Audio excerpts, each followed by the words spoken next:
everybody, welcome back and thank you so much for joining me.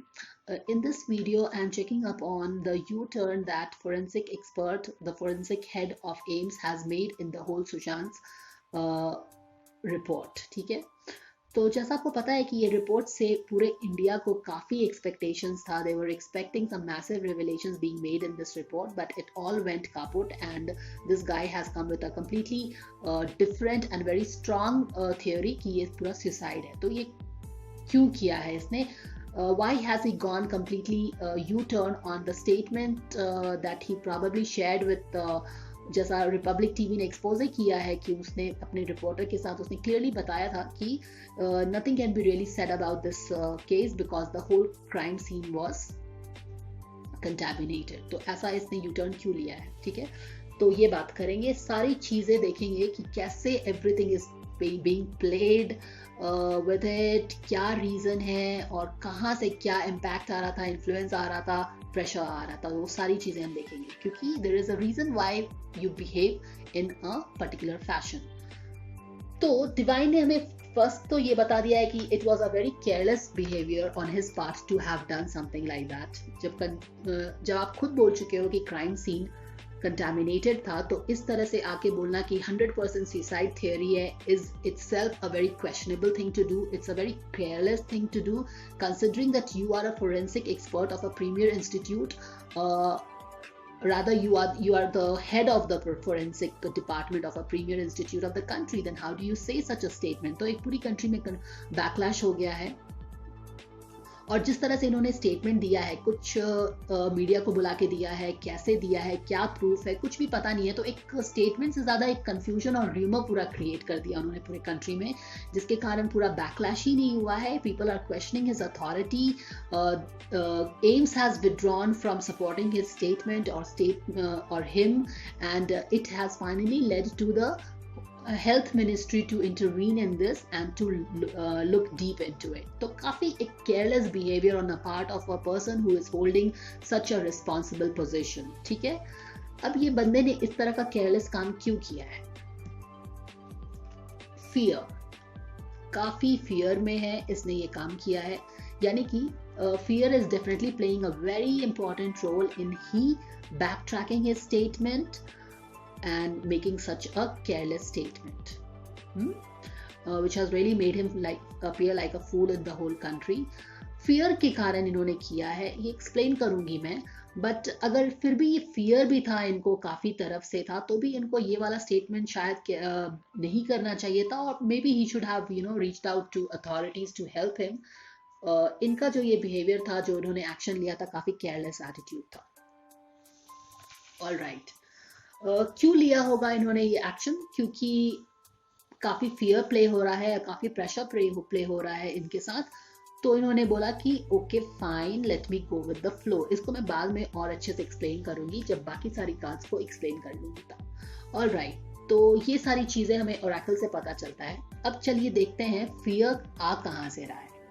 अब fear इनके back of the card से आ रहा है. यहाँ पे देखिए हमारे किंग ऑफ कप्स आके पीछे में बैठ गए हैं और यहाँ से ये सारा प्रेशर क्रिएट कर रहे हैं. ठीक है, क्यों प्रेशर क्रिएट कर रहे हैं? क्योंकि इनको अपनी दुनिया बचानी है. 10 ऑफ कप्स इन रिवर्स, जो कि बिल्कुल दुनिया इनका उलट पुलट हो गया है. वो उसको बचाने के लिए ये इम्पॉर्टेंट है कि ये जो फोरेंसिक ये जो एक्सपर्ट है वो अपना स्टेटमेंट बदले, या जो भी उसने किया था वो वैसा करे. यहाँ से प्रेशर आ रहा है, इसको अपनी दुनिया बचानी है, अपना रेपुटेशन बचाना है, अपनी फैमिली बचानी है, अपना लेगेसी बचाना है. ठीक है, तो ये सारा चीज़ प्ले हो रहा है. इसका जितना भी इसका रेपुटेशन था, ये किंग ऑफ कप्स का, इसको बचाना है. तो यहाँ से इसने प्रेशर डाला है इस फोरेंसिक का जो हेड है उस पर. अब इन्वायरमेंट में देखते हैं कि कैसे ये बंदे ने, किंग ऑफ कप्स ने प्रेशर डाला है. तो इसके इन्वायरमेंट में ये जो फोरेंसिक हेड है, इसके इन्वायरमेंट में एक इन्फ्लुएंस हुआ है किंग ऑफ पेंटिकल्स का. गाइस, अब किंग ऑफ पेंटिकल्स कौन होता है? इसके इन्वायरमेंट में जो बैठ गया है, जिसने इसको काफ़ी धमकाया है, इस एक्सपर्ट को, इस हेड को काफ़ी धमकाया है. अब किंग ऑफ पेंटिकल्स देखो कौन आया है. ये हमेशा साइन में न्यूज़ में अभी तक हमेशा सीन में नहीं आता है. अब ये बंदा किंग ऑफ पेंटिकल्स वो होता है जिसके पास हेल लॉट ऑफ मनी है। इसके पास पॉलिटिकल पावर नहीं है, लेकिन इसके पास मनी के कारण पावर रहता है। Okay, they have hell lot of money. तो ये बंदा इसको बिल्कुल डरा दिया है इसने। ऑलराइट, तो ये इसके एनवायरनमेंट में आके इस पे प्रेशर क्रिएट किया है, जिसके कारण इसके फियर भी आया है और ये काफी स्ट्रेस भी है। स्ट्रेस का भी कार्ड आया है, 4 ऑफ सॉर्ड, तो ये काफी स्ट्रेस भी है।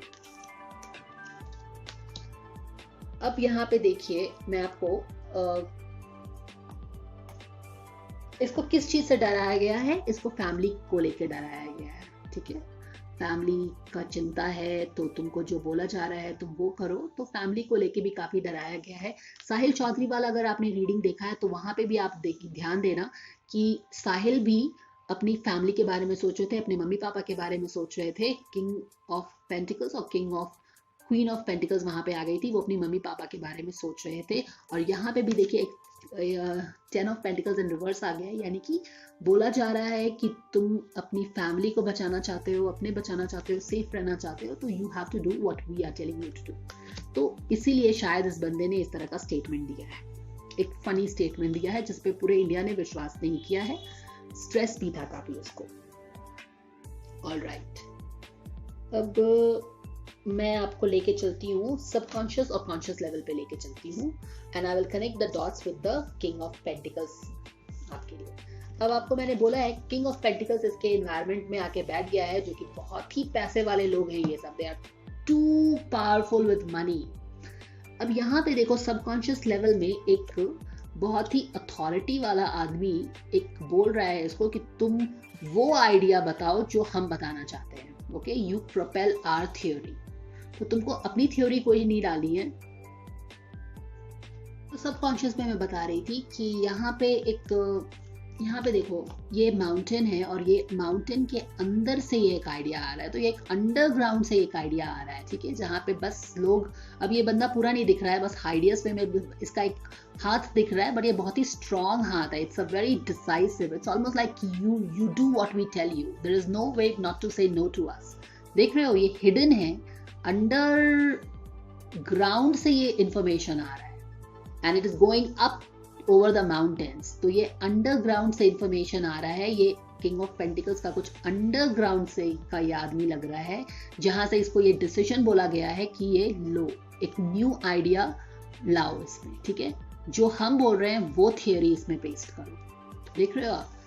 और इस अंडरवर्ल्ड का जब सबकॉन्शियस में बात आया, डीप हिडन मीनिंग है, ये डीप हिडन इंफॉर्मेशन सबकॉन्शियस से आ रहा है। ठीक है, अंडरवर्ल्ड में कुछ बातें हुई हैं, जो कि ये सुपर पेंटिकल का भी जो सुपर रिच आदमी आया है, यहाँ से एक प्रेशर क्रिएट कर रहा है, और इस प्रेशर में ये बंदा जो है फोरेंसिक का एक्सपर्ट है, हेड है, क्रम्बल कर गया है।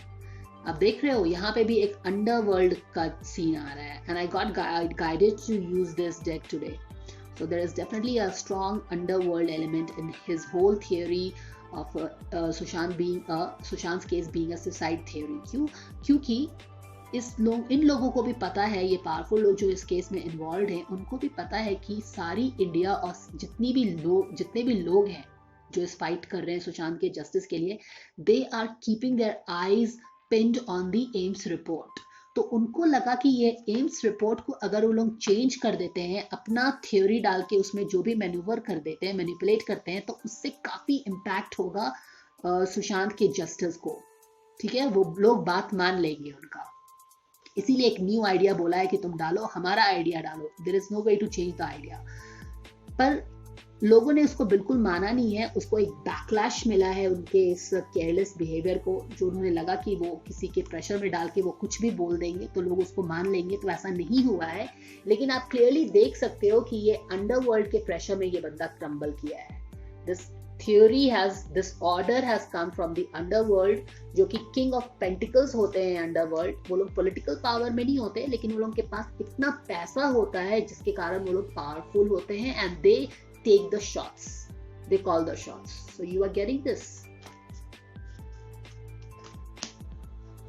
तो ये सारी चीजें बताई, फैमिली को भी इसको डराया गया है, ये भी बता दिया है मैंने। तो इनको क्या बोला गया, तब इन्होंने क्या किया।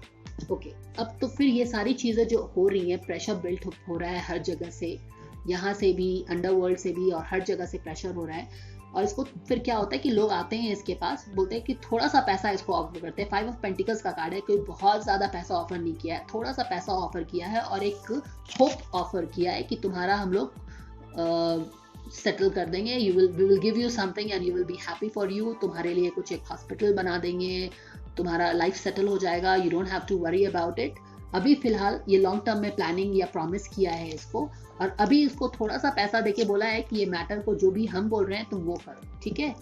अब क्या होता है, और इसको क्या बोला है कि तुम जो थ्योरी जो तुमने बोला है कि पास्ट में जो तुमने बोला है ना कि क्राइम सीन का पूरा कंटामिनेशन हो गया है और क्लियरली आप बता नहीं सकते हो कि ये डेथ है या फिर ये सुसाइड है या फिर ये मर्डर है, तो उसको तुम अब बैक ट्रैक करो, अपना ही जो बोला है तुम उसको बैक ट्रैक करो और हमारी थ्योरी को डालो उसमें, ठीक है। जो तुमने पहले बोला है उसको हटाओ और हमारा न्यू थ्योरी, न्यू आइडिया उसको वहां पे प्लांट करो, क्योंकि इनको पता है कि एम्स रिपोर्ट पे सारे लोग वेट कर रहे हैं और उसको अगर वो मैनिपुलेट कर लेते हैं तो काफी हद तक लोगों को वो मैनिपुलेट कर लेंगे, ठीक है। या फिर लोगों को मैनिपुलेट नहीं भी कर पाए तो at least the whole idea that they want to suppress the whole matter, at least वो तो हो जाएगा। और जो real culprits हैं, जो big fishes हैं इस murder के पीछे, वो बच जाएंगे, they will not come into the public eye और उनको कुछ सजा नहीं होगी। तो इस व्यू से उन्होंने अपना एक मैनिपुलेट करने का इस पूरे एम्स के रिपोर्ट को कोशिश किया है, because people were waiting for the AIIMS report, याद रखो। इसीलिए शायद यहाँ पे अंडरवर्ल्ड भी आया है इनको धमकाने के लिए, ठीक है। तो अब क्या होता है कि इसको थोड़ा सा पैसा दे दिया है और एक होप बेच दिया है इनको कि तुम्हारा कुछ अच्छा करेंगे हम लोग, चिंता मत करो, we will take care of things. और फैमिली को तो धमकाई ही है कि अगर हमारी बात नहीं मानोगे तो फैमिली को ये करेंगे, ओके। अब पास में भी देखो कोई ना एम्परर जो है इस एम्स रिपोर्ट पे नजर रखा हुआ था, एक कोई एम्परर है जो कि इस जजमेंट को चेंज करने के हिसाब से आप बोल सकते हो कि इस केस पे नजर किसी ने रखा हुआ था। एक बहुत ही पावरफुल आदमी है, काफी एक्सपीरियंस है, बहुत ही स्मार्ट है, उसने भी इस केस पे नजर रखा हुआ था। अब ये सारा चीज मैंने इंटरप्ले कैसे हो रहा है बता दिया। तो अब ये बंदा जो एम्स का एक्सपर्ट है या हेड है क्या कर रहा है, थोड़ा सा पैसा इसका दे दिया, अब ये मून फेज में चला गया है। And it's very natural for him to go in a moon phase, क्योंकि मून फेज में क्या होता है, मून फेज में आप एक इल्यूजनल फेज में रहते हो, एक ऐसे डार्क प्लेस में रहते हो जहाँ पे मून का थोड़ा सा लाइट आ रहा है और उस लाइट में more than clarity you are getting confused, और वहाँ पे हर चीज में ड्यूअलिटी है, जो जैसे हैं वैसे दिख नहीं रहे हैं। तुम जिसको अच्छा समझते हो वो बिल्कुल एक डेविल बन के आ जाता है, इसमें जो हिडन लेयर्स है वो वापस सामने आ जाते हैं और इसको लग रहा है oh my God what am I getting my self into. यहाँ से ये अंडरवर्ल्ड का एंगल तो न्यूज में सुना था, मीडिया में सुना था, but here these people are actually coming and threatening me. यहाँ से भी ये बंदा आके इसको थ्रेटन कर रहा है, यहाँ से भी अंडरवर्ल्ड आके थ्रेटन कर रहा है। क्या किस पे विश्वास करे, नहीं विश्वास करे, सारा चीजें इल्यूजनल है, क्या है नहीं है कुछ समझ में नहीं आ रहा है। It's very difficult to believe anybody, trust anybody, what is right what is wrong, इस बंदे को अब कुछ समझ नहीं आ रहा है। अब जब इस तरह के फेज में ये चल गया है जहाँ पे ये एक डिल्यूजनल हो गया है, घिर गया है, जहाँ पे उसको रास्ता बिल्कुल नहीं दिख रहा है, और प्लस एक अंडरवर्ल्ड का प्रेशर तो है ही कि तुमको जो बोला है वही करना ही है, there is no way out, this is the way and you have to go on this path only, he has no options no choices.